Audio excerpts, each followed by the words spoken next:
Hey gang, Steve Borsetti, Sandler Training, enjoying a spectacular Wednesday evening, fall Wednesday here in New England. And since it'll probably be snowing out here in about 3 days or so, I may as well get in while I can. And I get to thinking, you had a beverage in your hand, you're enjoying a cigar, my baseball team is out, so I'm not focused on that at all. I'm thinking about work some. And a thought pops into my head, one of my favorite sales quotes of all time. First they buy you, then they buy your company, then they buy your product or service. And I say it a lot. I tell people that a lot. And then it occurs to me that I'm not sure I always do folks a great service with that, in that people must wonder, okay, so Steve, how do we get them to buy me? How do we get them to buy me in the first minute or 2 minutes of a discussion?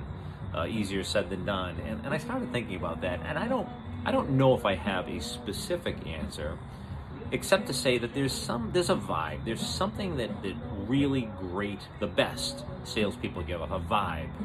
And I think of it this way. Imagine someone that had the rock star confidence of Bono, center stage, Wembley Arena, 125,000 people, with the humility of Abe Lincoln. Think about that for a second. I think about Abe Lincoln, right? One of his famous quotes was, the best friend I could ask for is somebody who's brought me a book that I haven't read before.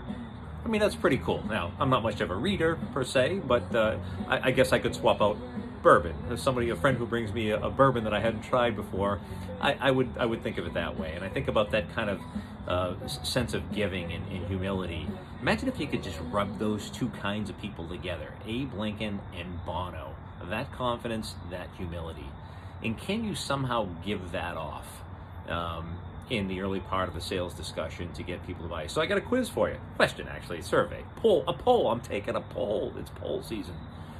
Who are the two people you'd rub together? And I want somebody that's got, like, again, that kind of crazy cachet confidence with somebody that's got that sort of humility that you just admire. Who would your two people be? So anyway, check in, drop me a line, post it here. Love to see what combinations of people we smush together. And don't forget, we got boot camps coming up in November and December. If you haven't reached out to us on signing up for those, getting your people into those sessions, absolutely do that. Talk to you guys soon.